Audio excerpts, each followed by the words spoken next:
करार प्रेमाचा या नवीन कथेच्या पहिल्या भागात तुमचं स्वागत आहे. संपूर्ण वातावरण आनंदाने उजळून निघाले होते. अचानक स्टेजवरील दिवे मंदावले आणि एकच प्रकाश किरण त्या व्यक्तीवर स्थिरावला. प्रेक्षक शांत झाले. त्यांची उत्कंठा शिगेला पोहोचली होती. तिथल्या निवेदकाने नाव जाहीर करताच संपूर्ण सभागृह टाळ्यांच्या कडकडाटाने दुमदुमले आणि भारावून गेलेली, डोळ्यात आनंदाश्रू दाटलेले घेऊन सावकाशपणे ती स्टेजकडे निघाली. हा क्षण तिच्या मेहनतीचं फळ होता. एक असा सन्मान जो तिच्या अभिनयाच्या कौशल्याला मान्यता देत होता. तो निवेदक बोलत होता.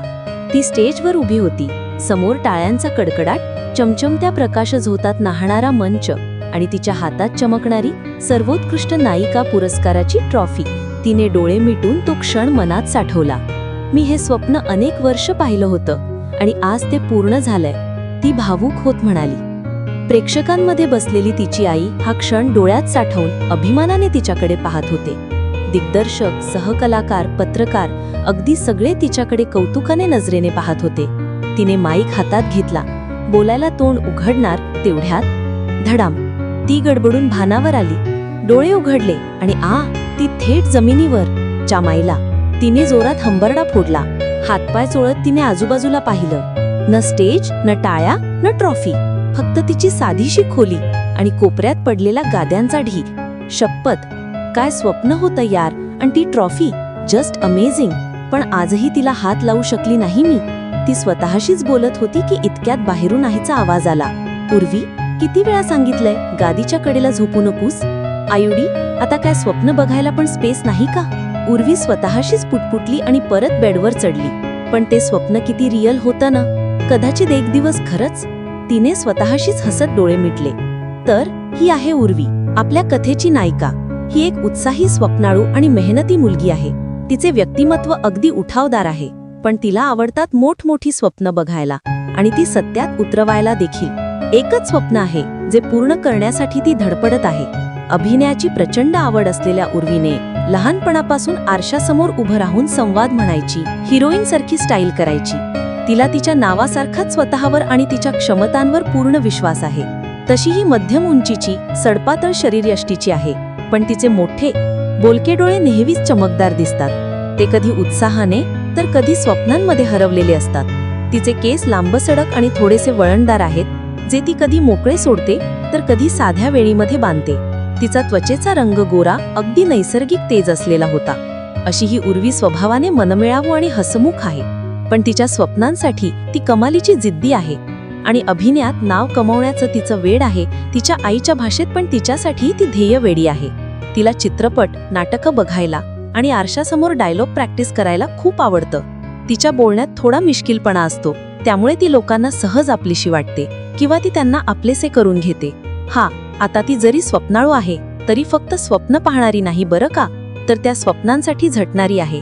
मेहनतीला पर्याय नाही हे तिला ठामपणे माहीत आहे आणि त्यासाठी दिवसेंगणित ती स्वतःला घडवत आहे. तिचं मन सतत कुठेतरी भटकत असतं, कधी स्टेजवर, कधी चित्रपटाच्या सेटवर, तर कधी एका मोठ्या अवॉर्ड शोमध्ये. आणि मग अचानक वास्तव तिच्या या स्वप्नांना खडबडून जागं करतं. जसं तिला आता स्वप्नातून पडल्यावर जाणवतं, अजून थांबायचं नाही, पुढे जायचंय. एक दिवस खरंच मी त्या स्टेजवर उभी राहीन आणि अशीच टाळ्या माझ्यासाठी वाजतील बघ. या विचाराने ती रोज नव्या जोमाने दिवसाची सुरुवात करते. उर्वी, बाळा, उठतेस ना. तिच्या आईने परत आवाज दिला.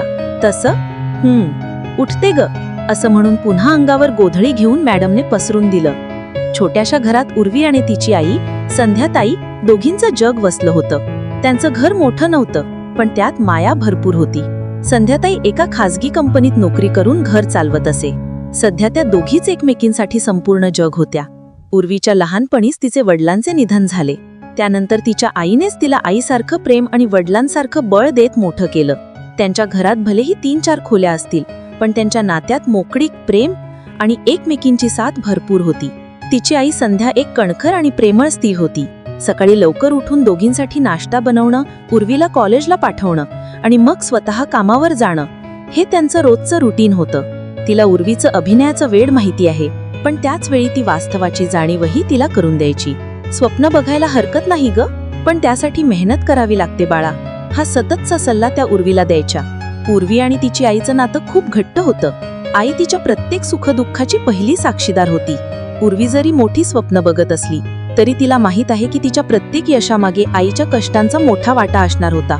खरं तर त्यांचं नातं केवळ आई मुलीचं नाही, तर जिवलग मैत्रिणींसारखं होतं. उर्वी आईशी मनमोकळ्या गप्पा मारायची, तिच्या स्वप्नांबद्दल बोलायची. कोणताही आधार नसल्याने त्यांचं आर्थिक गणित अगदी काटकसरीने चालायचं.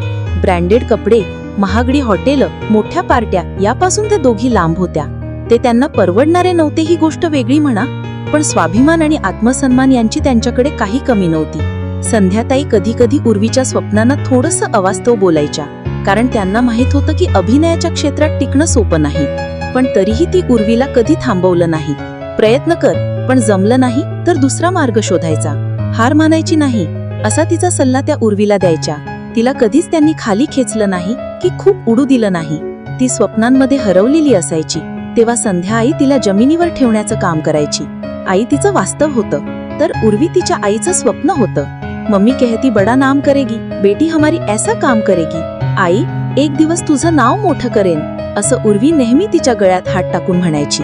आणि संध्याताई फक्त हसून म्हणायच्या, फक्त मोठं नाव नको ग, मोठं मन ठेव. स्वतःच्या आनंदाचा कधीच विचार केला नाही त्यांनी, कारण तिच्या आनंदाचं दुसरं नाव उर्वी होतं. आईच्या कष्टांमुळे उर्वी शिकत होती, अभिनयाच्या ऑडिशन्सला जात होती. पण तरीही संध्याताईला थोडीशी भीती वाटायची.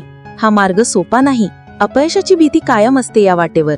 आई, एक दिवस आपण मोठ्या घरात राहू, माझा फोटो सिनेमाच्या पोस्टरवर झळकेल, उर्वी उत्साहात म्हणायची. आई फक्त हसायची. हो ग, पण आधी तुला सकाळी वेळेवर उठण्याचा अवॉर्ड द्यायला हवा. उर्वी दिवसभर ऑडिशनसाठी धावायची. आरशासमोर उभी राहून डायलॉग प्रॅक्टिस करायची. तिच्या खोलीतल्या भिंतींवर आवडत्या हिरोईनचे पोस्टर्स होते. ती त्यांच्यासारखे अभिनय करायची, त्यांच्या भूमिका शिकायची. पण प्रत्येक वेळी निवड होईलच असं नव्हतं. आई, आज पण नाही झालं, ती निराश होत जेव्हा म्हणायची, तेव्हा संध्या आई तिच्या केसांमधून हात फिरवत म्हणायची, अपयश ही यशाची पहिली पायरी आहे, अजून काहीतरी शिकायचं बाकी आहे असं समजायचं. मग उर्वी परत नव्या उमेदीने तयारीला लागायची. आजही त्या उर्वी बेडवरून पडली तेव्हा नुकताच स्वयंपाक घरात गेल्या होत्या. तिला पडलेले पाहून त्यांनी डोक्यावरच हात मारला. ही मुलगी काही सुधारणार नाही असं म्हणत त्या परत आत गेल्या. थोड्या वेळात टाईल्स आवाज देऊन परत बाहेर आल्या. तेव्हा त्यांच्या एका हातात चहाचा कप तर दुसऱ्या हातात उर्वीचा उद्याच्या ऑडिशनसाठी इस्त्रीला दिलेला ड्रेस होता. सकाळपासून संध्याकाळपर्यंत ऑफिसमध्ये काम करून दमलेल्या असल्या तरीही त्यांच्या चेहऱ्यावर अजिबात थकवा नसायचा. त्यांच्या एका हसऱ्या नजरेत मुलीसाठीची माया होती आणि दुसऱ्या नजरेत तिच्याविषयी काळजी. कसा वाटला पहिला भाग? ओळख करून देण्यातच गेला ना? भेटूया लवकरच पुढच्या भागात. क्रमशः अभंग सानवीरी.